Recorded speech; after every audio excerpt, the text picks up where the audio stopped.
IPFT দলের পক্ষ থেকে এক সাংবাদিক সম্মেলনের আয়োজন করা হয়। উপস্থিত ছিলেন vice president Pradip Debbarma, GS Swapan Debbarma, assistant GS Buddhadev Debbarma, IPFT GS Mainra Singh Jamatia. সাংবাদিক সম্মেলনে নেতৃত্বরা জানায়, আগামী 1 জানুয়ারি আইপিএফটি দলের প্রতিষ্ঠাতা তথা রাজ্যের প্রাক্তন রাজস্ব মন্ত্রী স্বর্গীয় এনসি দেববর্মার দ্বিতীয় মৃত্যুবার্ষিকী পালনের জন্য তারা উদ্যোগ গ্রহণ করেন খোয়াইয়ের স্বর্গীয় এনসি দেববর্মার সমাধিস্থলে গিয়ে মাল্যদান করার এবং মুঙ্গিয়াকামী কমিটির হল খুলে এক শোক সভার আয়োজন করা হবে।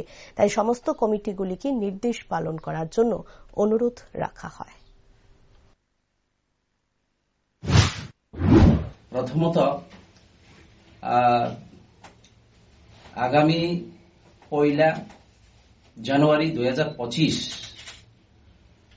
আইপিএফটি দলের প্রতিষ্ঠাতা তথা ত্রিপুরা রাজ্যের প্রাক্তন রাজস্ব মন্ত্রী স্বর্গীয় এনসি দেববর্মার দ্বিতীয় মৃত্যুবার্ষিকী দিবস পালনের জন্য আমরা আইপিএফটির কেন্দ্রীয় কমিটির সমস্ত ডিভিশন কমিটিগুলোকে নির্দেশ দিয়েছি।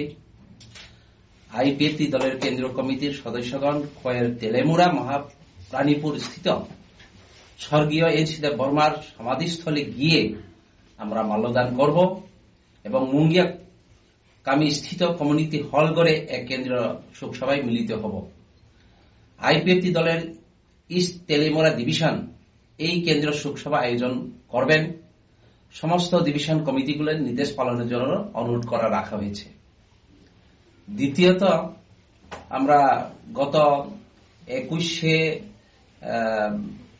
ডিসেম্বর 2024 গেল 21শে ডিসেম্বর 2024 এবং 22 তারিখ ডিসেম্বর 2024 আইপিএফটি পার্টির প্রতিনিধি দল নিজেদের দাবি সনদ নিয়ে আমাদের আলোচনার পরিপ্রেক্ষিতে ত্রিপুরার অবস্থানরত কেন্দ্রীয় সরকারের বিশেষ মন্ত্রী এবং এনডিএর নেতৃবৃন্দের সহিত মিলিত হই এবং নিজেদের দাবি সনদ নিয়ে আলোচনা